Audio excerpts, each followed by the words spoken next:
ನಮಸ್ಕಾರ, ಆದಾಬ್, ಜೈ ಭೀಮ್. ನಾನು ನಿಮ್ಮ ಭಾಗ್ಯನಾರಾಯಣ ಬೊಗ್ಗವರಪು. ನೀವು ನೋಡ್ತಾ ಇದ್ದೀರಿ ಸುದ್ದಿ ಸರ್ಕಲ್. ಪಶ್ಚಿಮ ಬಂಗಾಳದಲ್ಲಿ ಒಂದು ಕ್ಷೇತ್ರದಲ್ಲಿ ಮರುಮತದಾನ ಆಯಿತು. ಆ ಮರುಮತದಾನದಲ್ಲಿ ಬಿಜೆಪಿ ಅಭ್ಯರ್ಥಿ 1,00,000ಕ್ಕೂ ಹೆಚ್ಚು ಮತಗಳ ಅಂತರದಿಂದ ಭರ್ಜರಿ ಗೆಲುವನ್ನು ಸಾಧಿಸಿದ್ದಾರೆ.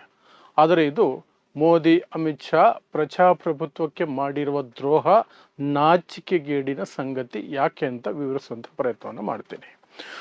ಪಶ್ಚಿಮ ಬಂಗಾಳದಲ್ಲಿ 2 ಹಂತಗಳ ಮತದಾನ ಆಯ್ತಲ್ಲ, ಆ ಸಂದರ್ಭದಲ್ಲಿ ಒಂದು ಕ್ಷೇತ್ರದಲ್ಲಿ ಒಂದಷ್ಟು ಅವಘಡಗಳು ನಡೆದಿದ್ದಾವೆ, ಮತದಾನ ಸರಿಯಾಗಿ ನಡೆದಿಲ್ಲ ಅಂತ ಬಿಜೆಪಿ ದೂರ್ತು. ಬಿಜೆಪಿ ಅಲ್ಲದೆ ಬೇರೆ ಪಕ್ಷಗಳು ಎಷ್ಟೋ ಕಡೆ ದೂರಿದ್ದಾವೆ, ಅಲ್ಲೆಲ್ಲೂ ಮರು ಮತದಾನ ಇಲ್ಲ, ಇನ್ನೆಂಥದ್ದು ಇಲ್ಲ. ಎಲೆಕ್ಷನ್ ಕಮಿಷನ್ನ ಗುಲಾಮಗಿರಿ ಅರ್ಥ ಮಾಡ್ಕೊಳ್ಳಿ. ಬಟ್ ಬಿಜೆಪಿ ದೂರಿದ್ದಕ್ಕೆ ಪಶ್ಚಿಮ ಬಂಗಾಳದ ಫಾಲ್ಟಾ ಅನ್ನುವಂತಹ ಕ್ಷೇತ್ರದಲ್ಲಿ ಮರುಮತದಾನ ಆಯಿತು. ಆ ಮರುಮತದಾನದ್ದು ನಿನ್ನೆ ಭಾನುವಾರ ಕೌಂಟಿಂಗ್ ಇತ್ತು.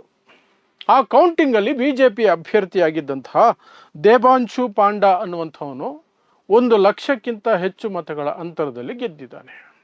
ಅದಕ್ಕೊಂದು ಸೆಲೆಬ್ರೇಷನ್ ಬೇರೆ. ಯಾಕಂದರೆ ಗೆದ್ದಿದ್ದ ರೀತಿ ಎಷ್ಟು ಕೊಳಕು ಮತ್ತು ಎಷ್ಟು ಅಸಹ್ಯ, ಪ್ರಜಾಪ್ರಭುತ್ವದ ಕತ್ತು ಹಿಸ್ಕೋ ರೀತಿ ಅಂದರೆ ಅದನ್ನು ಆಮೇಲೆ ವಿವರಿಸ್ತೀನಿ.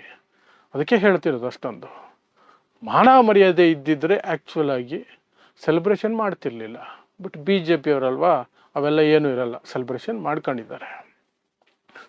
ಮಾಡಿದ್ದಾರೆ. ಏನು ನಡೀತು ಅಲ್ಲಿ, ಫಲಿತಾಂಶಗಳು ಏನಾಯಿತು? ದೇಬಾಂಶು ಪಾಂಡಾ ಬಿಜೆಪಿ ಕಡೆಯಿಂದ 1,49,666 ಮತಗಳನ್ನು ಪಡ್ಕೊಂಡ್ರು. 1,49,666 ಮತಗಳು.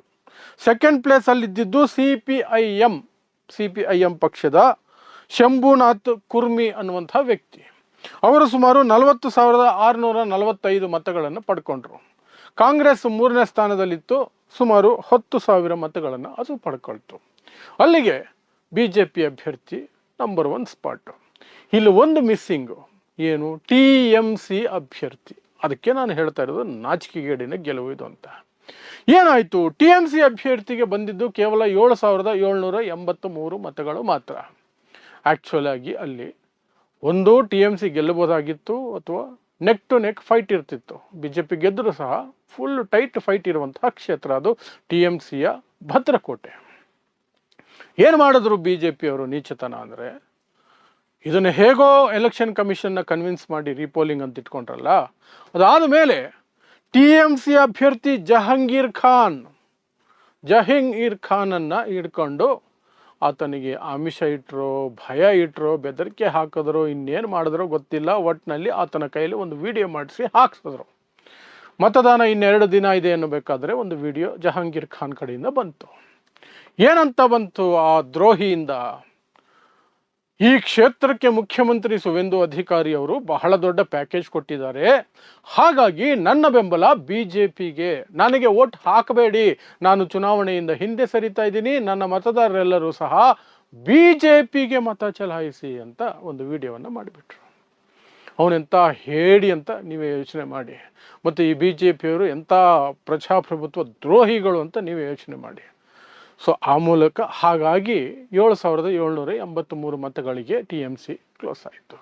ಮಮತಾ ಬ್ಯಾನರ್ಜಿ ಬಾಯ್ ಬಡ್ಕೊಂಡ್ರು. ಏನು ಲಾಭ ಇಲ್ಲ, ಬಾಯ್ ಬಡ್ಕೊಂಡು ಲಾಭ ಇಲ್ಲ. ಈ ವಿರೋಧ ಪಕ್ಷಗಳಿಗೆ ನಾಚಿಕೆ ಮಾನ ಮರ್ಯಾದೆ ಇಲ್ಲ. ಅವರು ಒಗ್ಗಟ್ಟಾಗಿ ನಿಂತು ಎದುರಿಸುವಂತಹ ಶಕ್ತಿಯನ್ನು, ಮನಸ್ಥಿತಿಯನ್ನು ಹೊಂದಿಲ್ಲ. ಅವರವರ ಸ್ವಾರ್ಥಕ್ಕೆ ಅವರವರು ಬದುಕಬೇಕು, ಎಲ್ರಿಗೂ ಅಧಿಕಾರ ಬೇಕು. End of the day BJP ಮಾಡುವ ದ್ರೋಹಕ್ಕೆ, BJP ಮಾಡುವಂತಹ ಕಂತ್ರಿ ಕೆಲಸಗಳಿಗೆ ಬಾಯ್ ಬಡ್ಕೊಳ್ತಿರ್ತಾರೆ. ಅದೊಂದನ್ನು ಮಾತ್ರ ಚೆನ್ನಾಗಿ ಮಾಡ್ತಾರೆ. ಬಟ್ ಅದರಿಂದ ಲಾಭ ಇದೆಯಾ ಅಂದರೆ ಲಾಭ ಇಲ್ಲ. ಇಂತಹ ಫಲಿತಾಂಶಗಳು ಬರ್ತವೆ. ಹೀಗಿಂತ ಈ ರೀತಿ ಗೆದ್ದಂತಹ ಕ್ಷೇತ್ರ ಅದು ಫಾಲ್ಟಾ. ಅದಕ್ಕೆ ಸೆಲೆಬ್ರೇಷನ್ ಅಂತೆ. ಏನೋ ಕ್ಷೇತ್ರ ಗೆದ್ದಿದ್ದಕ್ಕೆ ಅಭಿನಂದನೆಗಳ ಮಹಾಪೂರ ಅಂತೆ. ಏನು ನಾಚಿಕೆ ಮಾನ ಮರ್ಯಾದೆ ಏನೂ ಇಲ್ವಾ BJPಗೆ? ಇದಕ್ಕೆ ಯಾವನಾದರೂ ಸೆಲೆಬ್ರೇಟ್ ಮಾಡ್ತಾನೆ? ಈ ರೀತಿ ಗೆದ್ದು ಮಾಡ್ಕೊಂಡಿದ್ದಾರೆ. ಇನ್ನು ಈ ಎಂಜಲು ಮಾಧ್ಯಮಗಳು, BJPಯ ಬೂಟ್ ನೆಕ್ಕೋ ಎಂಜಲು ಮಾಧ್ಯಮಗಳು ಇದನ್ನು ದೊಡ್ಡ ಜಯ ಅಂತ ಬಿಂಬಿಸ್ತಾ ಇದ್ದಾವೆ.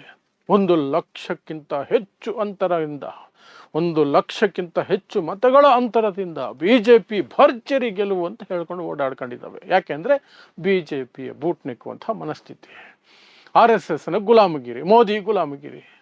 ಆ ಕಾರಣಕ್ಕೆ ಗೋಧಿ ಮಾಧ್ಯಮಗಳು ಇಲ್ಲದೆ ಹೋಗಿದ್ರೆ, ಗೋಧಿ ಮಾಧ್ಯಮಗಳಿಗೆ ಅಥವಾ ಮಾಧ್ಯಮಗಳಿಗೆ ಮಾನ ಮರ್ಯಾದೆ ಇದ್ದಿದ್ರೆ, ಅವ್ರಿಗೆ ಎಥಿಕ್ಸ್ ಅನ್ನೋದಿದ್ದಿದ್ರೆ ಪ್ರಶ್ನೆ ಮಾಡಬೇಕಾಗಿತ್ತು. ವಿರೋಧ ಪಕ್ಷದ ಅಭ್ಯರ್ಥಿಯನ್ನು ಈ ರೀತಿ ಮಾಡ್ತಿರಲ್ಲ, ಇದು ಯಾವ ನ್ಯಾಯ, ಇದು ಯಾವ ಪ್ರಜಾಪ್ರಭುತ್ವ, ಇದು ಪ್ರಜಾಪ್ರಭುತ್ವದಲ್ಲಿ ಹಿಂಗ ಆಗ್ತಾವ ಅಂತ ಮಾಧ್ಯಮಗಳು ಕೇಳಬೇಕಾಗಿತ್ತು. ಇಲ್ಲ, BJPಯ ಮಾಸ್ಟರ್ ಸ್ಟ್ರೋಕ್ 1,00,000ಕ್ಕಿಂತ ಅಧಿಕ ಮತಗಳ ಅಂತರದಿಂದ ಭರ್ಜರಿ ಗೆಲುವು ಅಂತ ಬಾಯಿ ಬಡ್ಕೊಂಡು ಸಾಯ್ತಾ ಇದ್ದಾರೆ.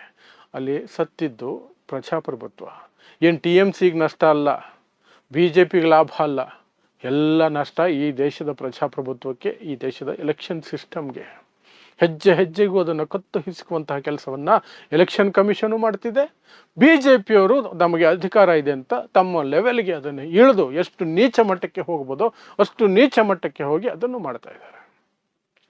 ಸೊ ಇದಿಷ್ಟು ಪಶ್ಚಿಮ ಬಂಗಾಳದಿಂದ ಬಂದಿರುವಂತಹ ಸುದ್ದಿ.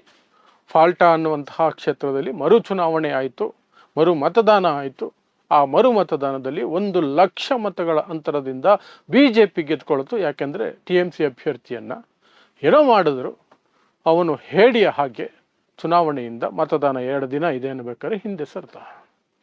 ಇದು ಗೆಲುವಂತೆ, ನಾಚಿಕೆ ಆಗಬೇಕು ಅಂತ ಅದಕ್ಕೆ ಹಾಕಿರೋದು ನಾನು ಅಷ್ಟೇ. ಸೊ ಇದಿಷ್ಟು ಪಶ್ಚಿಮ ಬಂಗಾಳದ ಸುದ್ದಿ. ಸೊ ಇಂತಹದ್ದೇ ವಿಶೇಷ ಸುದ್ದಿಗಳಿಗಾಗಿ ನೋಡ್ತಾ ಇರಿ ಸುದ್ದಿ ಸರ್ಕಲ್. ನಾನು ನಿಮ್ಮ ಭಾಗ್ಯನಾರಾಯಣ ಬೊಗವರಪು.